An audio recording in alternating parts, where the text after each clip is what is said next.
할렐루야. 이제 아이들이 커가지고 뭐 중등부가 생기고 고등부가 생기고 그렇게 되겠지만은 그것만 기다리는 것이 아니라 우리 교회도 이제 중고등부도 이렇게 생기고 또 대학생부도 생기고 여러 가지 부서가 생길 줄 믿습니다. 사실 제 설교 계획에 의하면요, 오늘은 사도행전의 마지막 장인 그런 28장으로 가야 되는데, 말씀 묵상하는 중에 성령님께서 27장에서 더 전할 말씀이 있다고 붙잡으셔서 오늘 그 말씀을 여러분과 함께 이렇게 나누고자 합니다. 성령께서 저에게 가게 해주신 그런 말씀은요, 본문 44절에 보면 마침내 사람들이 다 상륙하여 구조가 되었더라 합니다. 아멘.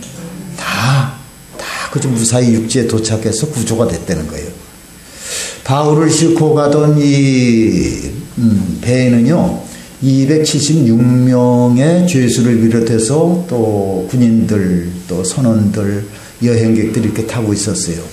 그런데 그 배가 유라굴로라고 하는 그런 광풍을 만나서 이 14일 동안 말할 수 없는 그런 고생을 하고 다 죽게 생겼어요. 우리가 지난 주일날 들었던 설교의 내용입니다. 그렇죠?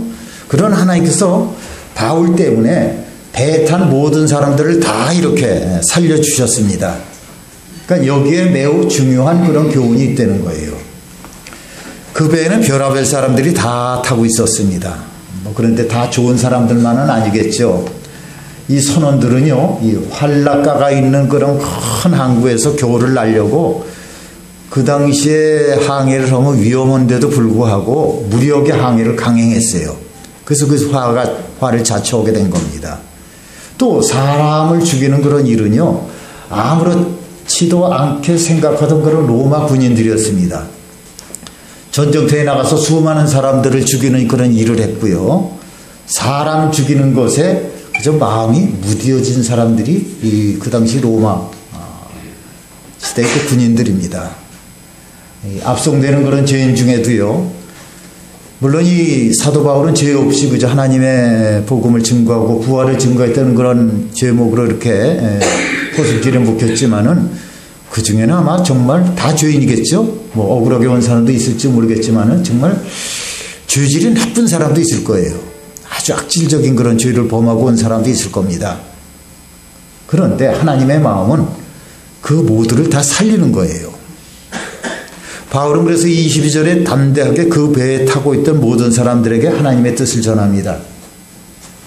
내가 너희를 권하노니 이제는 안심하라. 너희 중 아무도 생명에는 같이 합시다. 아무런 손상이 없겠고 오직 100분이니라. 왜 그래요? 그것은 하나님의 응답을 받았기 때문이에요. 응답을 받아서. 24절을 보겠습니다.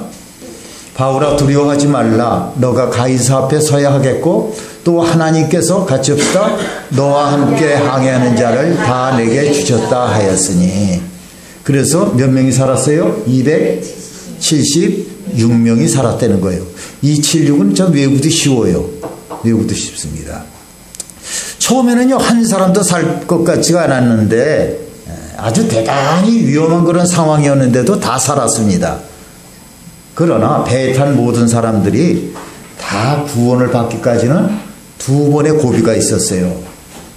한 번은 30절에서 32절에 보면은 배가 풍랑을 만나서 다 죽게 생기니까요, 이 선원들이 배를 버리고 자기들만 살려고 구명정을 내려서 도망하려고 했던 그런 일이 있었습니다. 그래서 여러 사람 챙기는 것보다도 그냥 구명정 타고서 빨리 그냥 가면은 배에서 잔배가 굳은 사람들이 그게 직업이니까 뭐 살 수 있겠죠. 그때 이 사도 바울이 그걸 보고요, 군인들에게 저 선원들이 도망가면 여기 있는 사람들 다 죽습니다. 그래서 적극적으로 막았어요. 적극적으로. 여러분, 예수 믿는 사람도 적극적으로 할 때는 해야 되는 겁니다. 멍하니 뭐 어떻게 되겠지 이게 아니에요. 하나님이 지켜주겠지 아니에요. 그거 마음의 생각을 하지 못하고 쉽게 생각했고 그냥 놔뒀으면 다 죽었을 거예요. 선원들 빼고. 그러나 상황 판단해서 이게 아니다 싶으면 얘기하는 겁니다. 자기가 할 수가 없지만은 군인들에게 저 사람들 붙잡으세요. 가면 이제는 우리가 어떻게 할 수가 없습니다. 그래서 그 선원들이요, 도망을 가지 못하고 그 배에 같이 있게 되었다는 겁니다. 또 한 번은 42절과 44절에서 배가 이제 섬에 가까워지다, 이제 가까운 섬에 이제 일단은 이제 피신을 하자 그래서 섬에 가까워서 가다가 이제 암초에 걸려갖고 이렇게 배가 부서지게 생겼습니다. 난파가 되었을 때 죄수들이 도망갈까봐 로마 군인들이 어떻게 했는지 알아요? 죄수들을 다 죽이자고 그랬습니다. 로마 군들은 죄수를 끝까지 그저 로마로 데려가는 것이 그들의 책임인데 죄수들이 도망갈까봐 데려가지도 못하고 도망가면 그거 자기들의 책임인 거 아니겠습니까? 그래서 아예 죽여버리자고 백부장에게 제안을 했던 거예요. 그때 이 백부장 율리오가 부하들이 죄수들을 다 죽이는 참에 바울까지도 죽일까봐 모든 죄수들을 다 살려주라고 했던 일입니다. 그리고 뭐라 그랬어요? 너희들이 헤엄을 칠 수 있으면은 마음껏 섬에까지 헤엄을 쳐서 가라. 그러지 못한 사람은 널빤지나 배에 있는 그 어떤 도구라도 그저 붙잡고 너희들이 살 수 있는 그런 방법을 다 해서 살아보라 그랬어요. 그래서 다 구원을 받았다는 그런 내용입니다. 주님은요, 이 사건을 통해서 우리의 가정이나 교회나 나라라는 그런 공동체를 어떻게 지켜야 하는지 또 서로를 어떻게 이렇게 대해야 하는지를 교훈하고 계시는 겁니다. 이 사도 바울이 탄 배가 풍랑을 만났듯이 가정도 교회도 국가도 풍랑을 만날 수 있습니다. 지금 가정에 어려움이 있는 분들도 계시겠고 그 다음에 교회도 또 어려움이 우리 교회도 또 있고요. 또 나라도 지금 뭐 정치인들이 한 마음이 안 되고 이제 어떻게 해서든지 서로 이렇게 등을 대고 서로 모험 들어오고 시끄럽습니다. 이것 하나의 풍랑이에요. 거기다 미중 간의 그런 무역 전쟁 때문에 우리나라는 그저 새우가 돼가지고 그냥 등이 터지게끔 됐습니다. 그런데 대부분의 사람들이요, 그 문제가 크다는 것에만 초점을 맞춥니다. 여러분, 우리가요, 예수를 믿는 까닭에, 우리가 크리스찬인 그런 까닭에 우리는 어떤 어려움을 만나도 하나님은 문제보다도요 더 크다고 하는 그런 사실을 우리가 알아야 되는 겁니다. 할렐루야. 예수 믿는 우리에게는 아주 망할 문제가 없는 거예요. 어떤 문제도 하나님보다 크지 않기 때문에 하나님은 반드시 우리를 그 문제 속에 이렇게 던지시고 오히려 그 문제를 이렇게 변하게 해줘서 놀라운 간증을 하게 해주시는 그런 하나님을 믿고 사는 사람들이 우리들이라는 거예요. 믿습니까 여러분? 이 중에는 간증하라 그러면 또 서너 가지 10가지 이상할 분들도 여러분 계실 거예요. 문제 가운데 있지 않았던 분이 어디 있습니까? 다 문제가 있었죠. 우리가요, 시험을 만나고 큰 그런 어려움이 닥칠 때 정말 조심해야 할 것은 풍랑보다도 그런 상황에서 역사하는 그런 악한 영입니다. 악한 영이에요. 환란이 크냐 적으냐 하는 것은요, 예수님을 영접한 우리에게는 아무 문제가 되지 않는 겁니다. 예수님의 자녀라고 하면서도 택한 백성이라고 하면서도 그저 조금 문제가 하나 생기면 그저 오도방정을 떨고 세상 다 산 것처럼 그렇게 낙심하고 있는 게 아니라는 거예요. 여러분, 어떤 문제라도요 하나님의 앞에서는 결코 그것이 큰 문제가 아니라는 겁니다. 그래서 고린도전서 10장 13절을 보뇨, 사람이 감당할 시험 밖에는 너희가 당한 것이 없나니 오직 하나님은 미쁘사 너희가 감당하지 못할 시험을 당함을 허락하지 아니하시고, 같이 합시다. 시험 당할 즈음에 또한 피할 길을 내사 너희로 능히 감당하게 하시느니라. 아멘. 네? 그렇습니다 여러분. 어떤 시험을 만나도 끝까지 예수님을 믿고 따르면은 풍랑은 잠잠해지고 우리 모두가 다 구원을 받게 되는 겁니다. 그런데 믿음이 분명치 않으면요, 문제 속에 그냥 묻혀버리는 겁니다. 문제 속에. 그래서 그 문제는요 아주 상황을 급박하게 만듭니다. 어떻게 만들어요? 급박하게 만들어요. 그래서 우리로 하여금 더욱더 이기적이고 서로 적대적이게 만들려고 하는 그런 악한 사탄의 그 역사가 되는 겁니다. 그 구실이 될 수가 있는 거예요. 여러분, 어려울수록 더욱 예수님의 마음을 우리가 품어야 되는 겁니다. 따라합시다. 예수님의 마음을 품자. 빌립보서 2장 5절을 보겠습니다. 너희 안에 이 마음을 품으라. 같이 합시다. 곧 그리스도 예수의 마음이니. 왜 그래요? 왜냐하면 마귀가 무섭게 역사하기 때문입니다. 어려움 생겼을 때 여러분 자세히 한번 보세요. 관찰해 보세요. 어려움들 안 생긴 분들 없죠. 다 어려운 문제들이 예전에도 있고 지금도 있을 수가 있습니다. 잘 이렇게 한번 관찰해 보면요, 그때부터 분별의 영이 역사하기 시작합니다. 그래서 가정과 교회를 깨트려요. 분별의 영이, 분열의 영이. 그래서 오늘 풍랑을 만났을 때 하나님의 계획은요, 배는 잃어버리겠지만은 사람들은 다 구원을 받는 겁니다. 배 하나 정도야 사람 목숨에 그 비하겠어요? 그런데 어떤 일이 중간에 벌어집니까? 유라굴로 광풍을 만났을 때 이 선원들은 자기들만 살겠다고 그저 구명정을 타고 도망을 가려고 했듯이 가정에서도 교회에서도 이기적인 행동이 나타나기 시작합니다. 나만이라도 그저 살아야지, 다 살기는 글렀네. 이 로마 군인들이요, 주 예수를 죽여버리자고 했듯이 로마 군인들 생각에는요, 주 예수들의 목숨은 목숨이 아닙니다. 저런 놈들은 그저 살아 죽으나 마찬가지야. 이제 저 죄수들이 도망가면 어떻게 합니까? 그러니 아예 죽여버립시다. 이렇게 어려운 일이 생기면요, 사람들의 마음이 다 강팍해집니다. 강팍해져요. 서로 정죄하고 판단하고 배척하는 일들이 일어나기 시작하는 거예요. 이것이 무슨 역사? 악한 영의 역사예요. 악의 영들의. 그렇기 때문에 우리가 정말로 조심할 것은 어려울 때 사람을 상대로 싸움해서는 안 된다는 겁니다. 우리의 싸울 대상이 누구예요? 악한 영입니다. 사탄은 마귀입니다.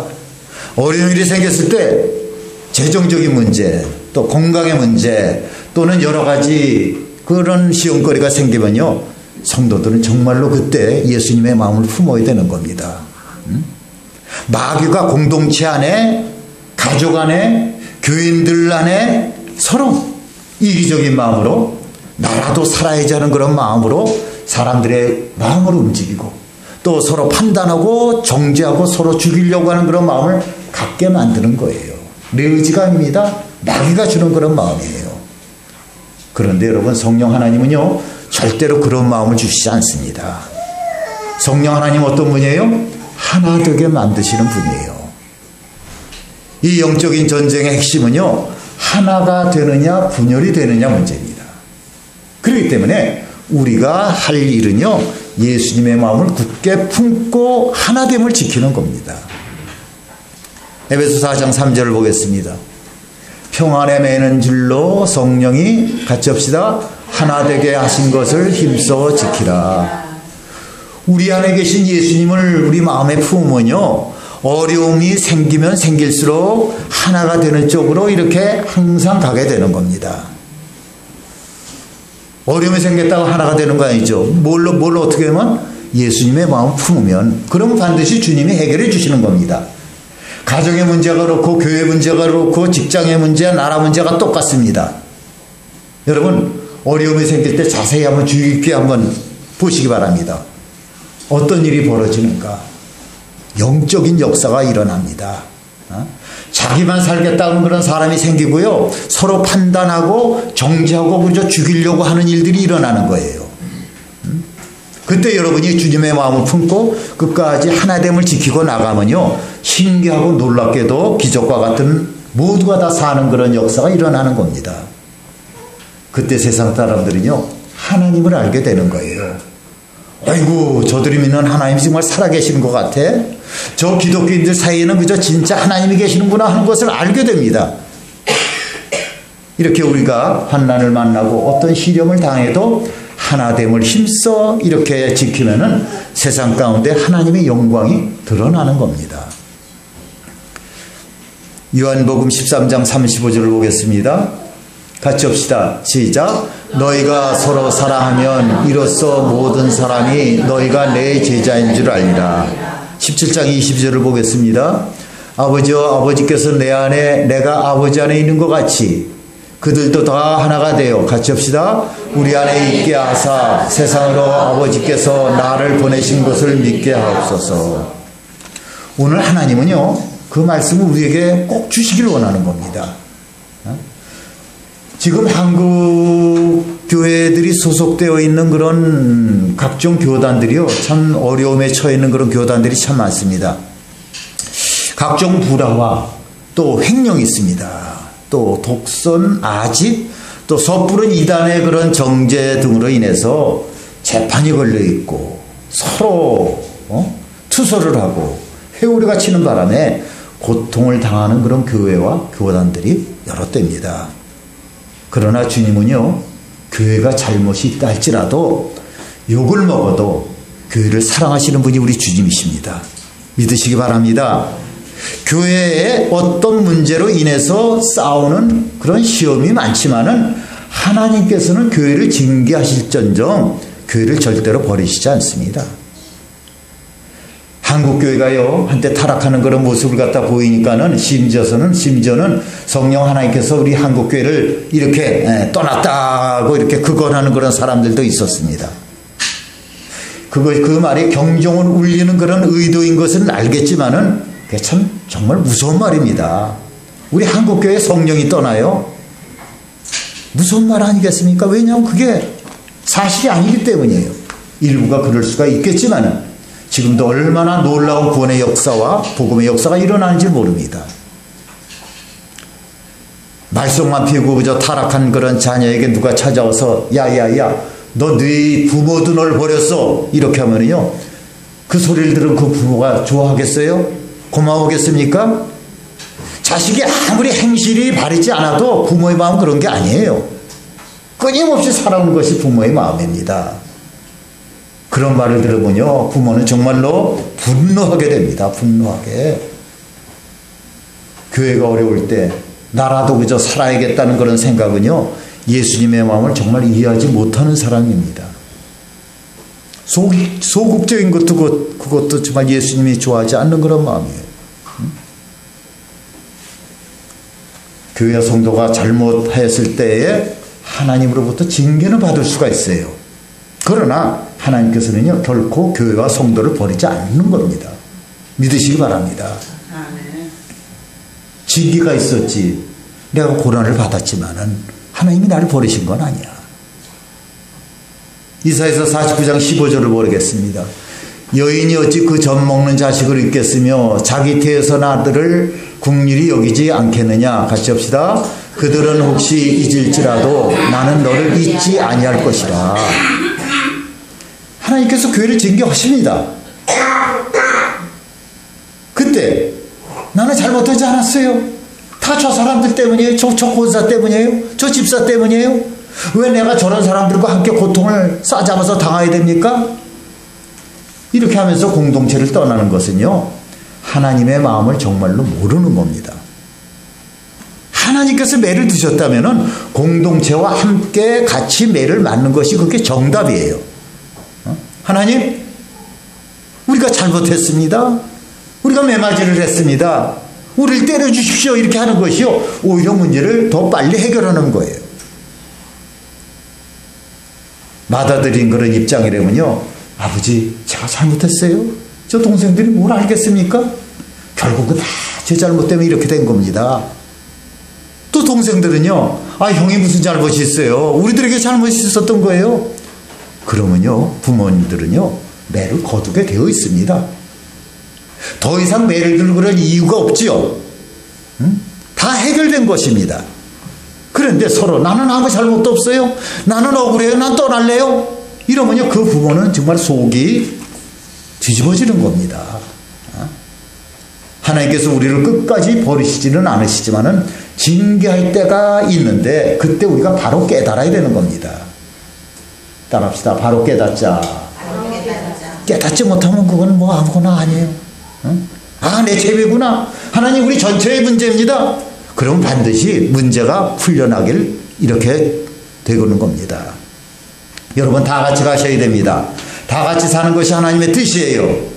누구는 뭐 잘라내고 누구는 쫓아내고 그런 마음을 가지면요 계속해서 마귀가 쫓아다니면서 마귀가 속이려고 애를 쓰는 겁니다.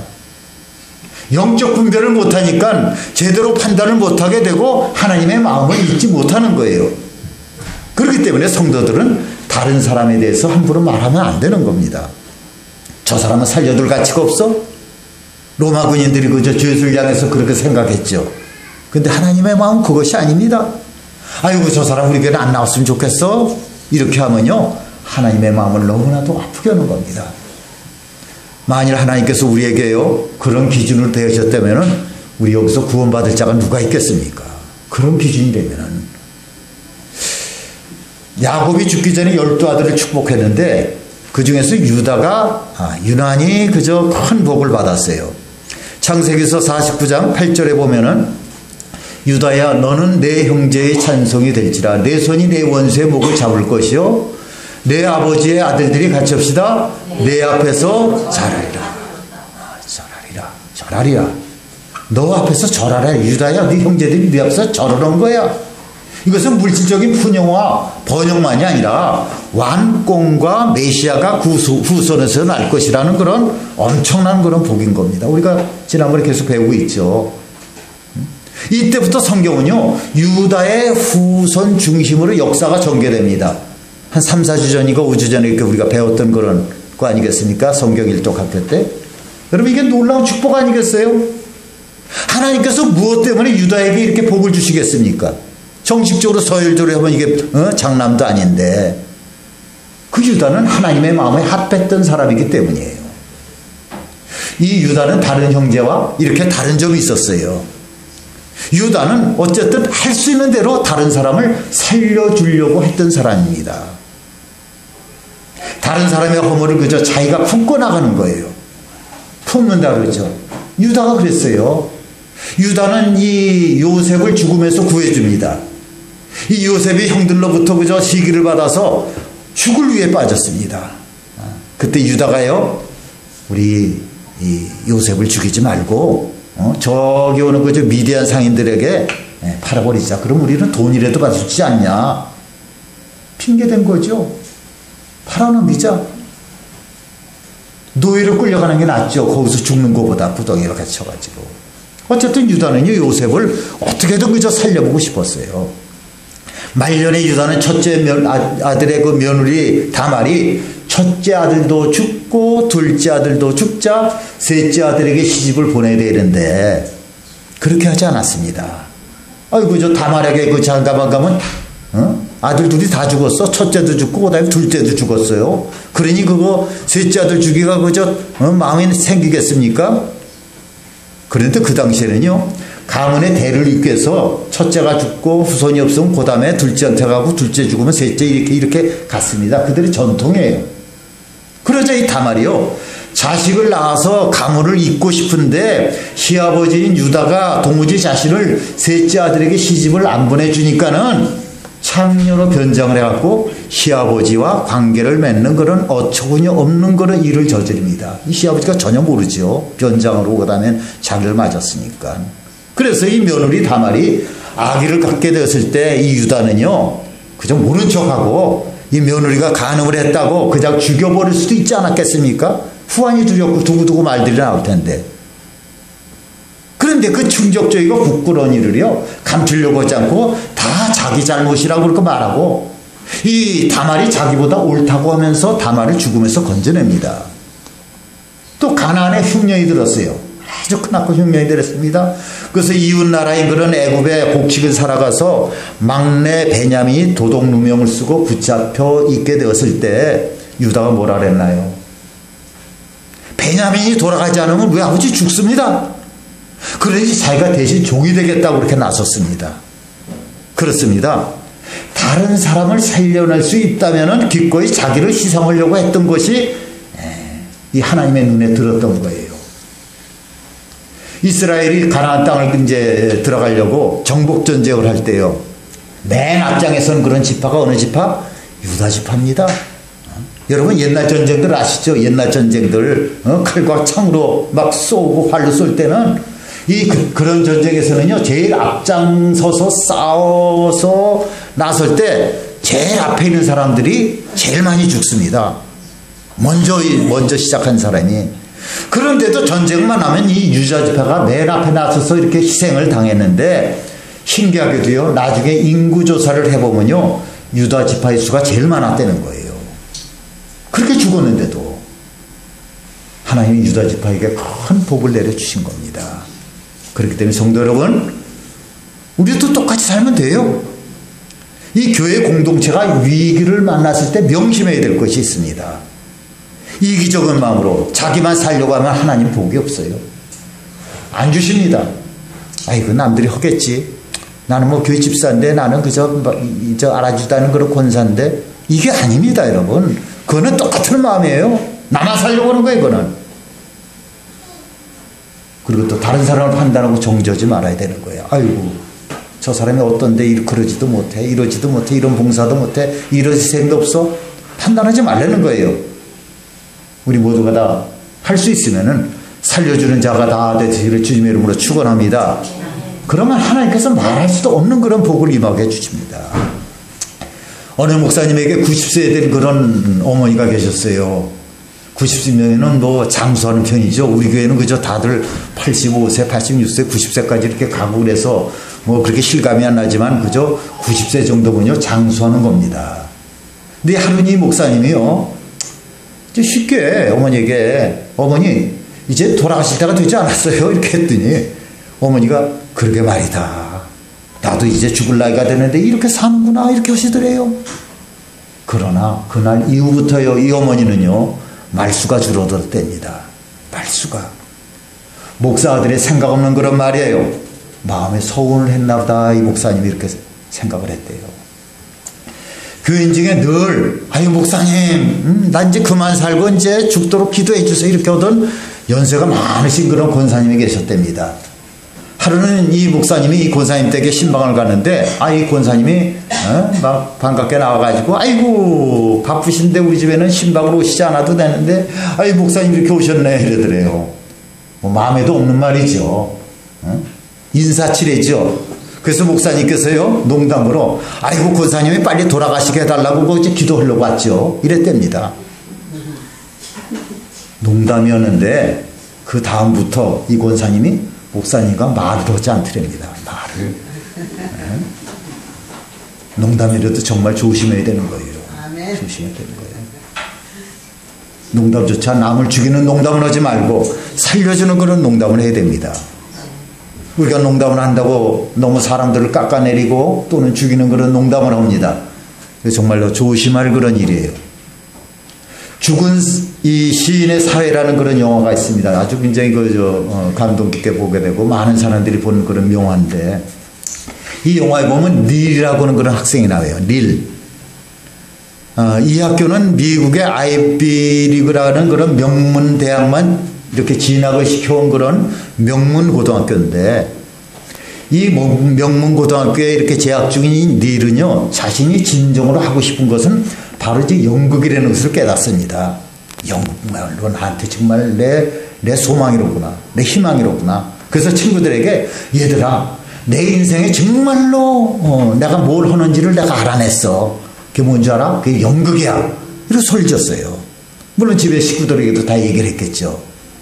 그러나 이 닐의 아버지는요, 닐이 명문대학을 나와서 의사가 되길 원했습니다. 그래서 닐이 학교 개교인 기념을 맞아서 학교에 큰 축제인 그런 연극 공연을 준비하고 있는데, 연극 공연을 이틀 앞두고 아버지는요 이 닐을 군사학교로, 멀리 떨어진 군사학교로 전학시키러 결정을 합니다.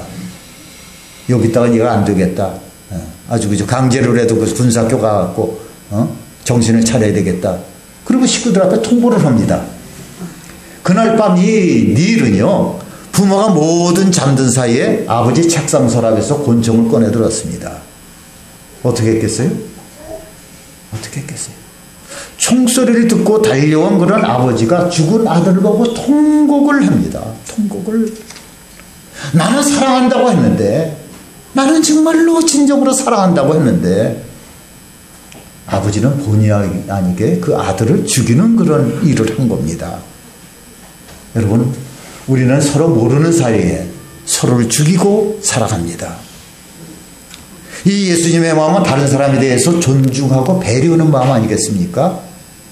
마귀의 생각은요, 자기만 생각하고 교만하고 배타적인 그런 마음이에요. 근데 우리는 어떻게 했든지 예수님의 마음을 품어야 되는 겁니다. 여러분, 우리는 모두가 다 하나입니다. 믿습니까? 살아도 같이 살고 죽어도 같이 죽는 한 몸이에요. 그렇지 않으면 전체를 살려낼 수가 없는 거예요. 하나님의 계획은 우리 전체를 살리는 겁니다. 우리를 통해서 얼마든지 그렇게 하실 수가 있고 또 실제로 그렇게 하시지 않았습니까, 여러분? 이 하나님의 은혜는 활락가만 찾아다니는 그런 선원들이나 생명을 아무렇게나 여기지 않는 그런 로마 군인들이나 말할 수 없이 그런 죄질이 나쁜 죄수나 모두 사랑하십니다. 모두 그들을 다 구원하시기를 원하시는 거예요. 우리가 예수님의 마음을 품어야 그것을 우리가 깨닫게 되는 거예요. 깨닫게. 그래서 사도 바울은 그 절박한 상황에서 뭘 했어요? 지난주에 잠깐 얘기했죠? 성찬식을 했습니다. 그 절박한 상황 가운데서 35절을 보겠습니다. 떡을 가져다 모든 사람 앞에서 하나님께 같이 합시다. 축사하고 떼어 먹기를 시작하네. 여러분, 성찬이 뭡니까? 예수님과 우리가 하나됨을 확인한 겁니다. 귀로 듣는 것만이 아니라 손으로 만지고 입안에 넣으며 목 안으로 넘어갑니다. 참으로 우리의 부족한 그런 믿음을 돕기 위해서 주님이 세우신 그런 제도예요. 성찬이라는 것이. 이 성찬을 받는 모든 사람들이 이런 은혜가 있는 겁니다. 이런 은혜를 받는 거예요. 떡과 포도주가 우리 몸에 들어와서 우리 몸과 하나가 된 것 같이 예수님과 우리는 도저히 분리시킬 수 없는 그런 하나가 되었다는 약속.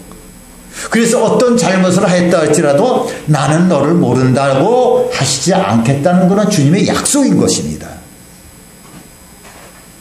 예수님과 우리가요, 이처럼 한 몸이기 때문에 이렇게 주님이 죽으심으로써 우리의 죄가 사함을 받게 된 겁니다.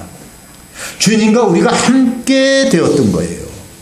그리고 주님이 십자가에서 죽으신 것을 우리가 죽으신 것으로 여기신 겁니다. 그래서 우리가 주님과 함께 죽었다고 고백을 하는 겁니다. 나는 날마다 죽노라. 그리스도와 함께 내가 십자가에서 죽었노라. 그때 주님과 우리가 하나가 되어서 부활에 동참을 하는 겁니다. 예수님께서 부활하셨듯이 우리도 예수님의 생명으로 다시 살아나게 되는 거예요. 이 사랑이요, 집 나간 탕자를 받아줍니다. 이 사랑이 가늠하다가 붙잡혀온 그런 여인도 받아주었어요. 이 사랑이 손가락질을 받던 그 당시에 최고의 죄인이었던 그런 세리도 받아주었습니다. 예수님과 다 한 몸이 되었기 때문에 구원을 받을 길이 열렸다는 겁니다. 그런데 이렇게 성찬을 받고도요, 로마 군인들은 죄수들을 죽이려고 했습니다. 그들은 자신에게 내려진 그런 직책을 수행했다는 점에서는 문제가 없는 행동이었습니다만은, 그러나 성찬의 은혜를 아는 그런 우리는요, 책임감 있게 일을 잘하는 데서 더 나가야 되는 겁니다. 진정 우리가 하나님의 마음을 읽어야 되는 거예요. 악한 자라도 끝까지 품고 가는 그런 마음입니다. 백부장 율료가 죄수들을 다 살려줘라, 마음껏 헤엄쳐서 섬으로 가라고 그랬습니다. 이렇게 할 수가 있는 겁니다. 사랑하는 성도 여러분, 오늘 이 시간 예수님의 마음을 품고 사랑하며 한 마음 되기를 원합니다. 가정도 교회도 끝까지 가야 되는 거예요. 함께. 여러분 예수님의 마음을 품으면 반드시 여러분을 통해서 주님은 여러분의 가정과 교회, 여러분의 속한 그런 공동체를 다 살려내시는 겁니다. 여러분, 내가 살아야 되지 않겠습니까? 여러분, 내 가정이 살아야 되지 않겠어요? 우리 교회가 살아야 되지 않겠습니까? 우리 교회가 이제 몇 달만 있으면 30년입니다. 30년 동안 얼마나 많은 시련이 있었습니까? 얼마나 많은 그런 고난이 있었습니까? 기쁜 일도 있었고 슬픈 일도 있었고, 바울 사도가 276명의 이 생명들을 살린 것처럼 사도 바울이 성찬을 통해서 배 안에 있는 모든 사람들이 예수님 안에서 하나님을 선포한 겁니다. 그러나 로마 군인들은요, 성찬을 받고도 악한 마음입니다. 죄수들은 죽여야지 뭐. 여러분, 이를요, 떡 부러지게 하는 것도 중요합니다. 책임감 있게 똑 부러지게 하는 것도 이렇게 중요하지만은 예수님의 은혜를 알고 성찰을 받은 여러분들은 더 나가야 되는 겁니다. 더 하나님의 마음을 정말 읽어야 되는 거예요. 하나님의 마음은 어떤 마음? 다 살리는 마음입니다. 비록 그 사람이 죄수라 해도요, 주님은 그를 살려내길 원합니다. 예수님의 마음을 다 품으면 그렇게 되는 거예요. 우리 모두가 다 함께 가기를 주님의 이름으로 축원합니다. 축원합니다. 우리 복음성가 내가 그리스도와 함께 십자가에 못 박혔나니 찬송